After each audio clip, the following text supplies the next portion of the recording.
عوام کو عوامی حقوق، انسان کو انسانی حقوق، ہیومن رائٹس، اگر ملک میں ریاست میں رہنے والے لوگوں کو، عوام کو، ان کو بنیادی انسانی، اخلاقی، فطری حقوق ملے، ہیومن رائٹس وائلیشن نہ ہو، اگر انسان کو انسانی حقوق ملے، انسان کو freedom of choice, freedom of expression, ہر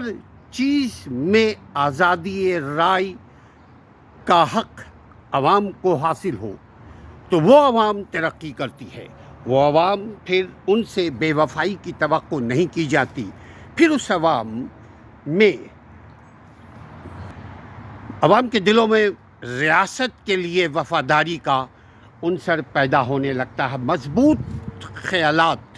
عوام کے دلوں میں پیدا ہوتی ہے اگر ان کو ان کے تمام حقوق ملے، کسی قسم کی حقوق کے اوپر قدغن نہ ہو۔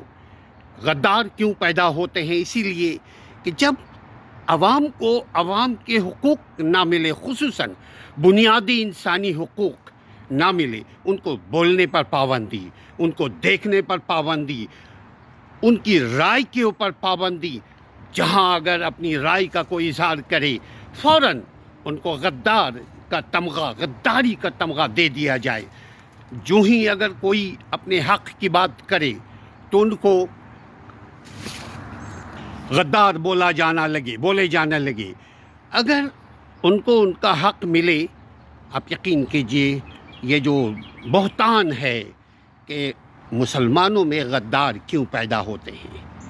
پھر مسلمانوں میں غدار نہیں، مسلمانوں میں وفادار پیدا ہوں گے، کیونکہ ان کو ان کا حق ریاست دے رہی ہے۔ اگر آپ چاہتے ہیں کہ آپ کے ملک میں کوئی فساد نہ ہو، اگر آپ چاہتے ہیں کہ آپ کا ملک ترقی کرے، تو عوام کو آزاد کیجیے، عوام کو فریڈم عطا فرمائیے، عوام کو عوامی حقوق عطا فرمائیے، عوام کو انسان سمجھتے ہوئے ان کو ان کا حق دیجیے۔ جب عوام کو عوام کا حق ملے گا تو عوام اپنے حق کو انجوائے کریں گے، ملک سے وفادار ہوں گے، ریاست سے وفادار ہوں گے، نیشن سے وفادار ہوں گے۔ یہی وجہ ہے کہ مغربی دنیا کے لوگ اپنے ملک، اپنے نیشن سے وفادار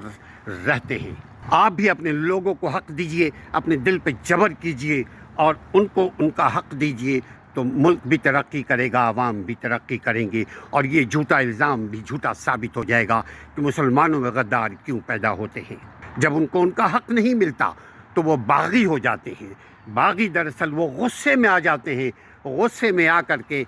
جو غصہ حرام ہے، غصے میں وہ آ کر کوئی بھی اگر عمل کرے تو غصہ دلانے والے کا بھی 50% قصور ہوتا ہے۔ عوام کو عوام کا حق دیا جائے، انسان کو انسان کا حق دیا جائے۔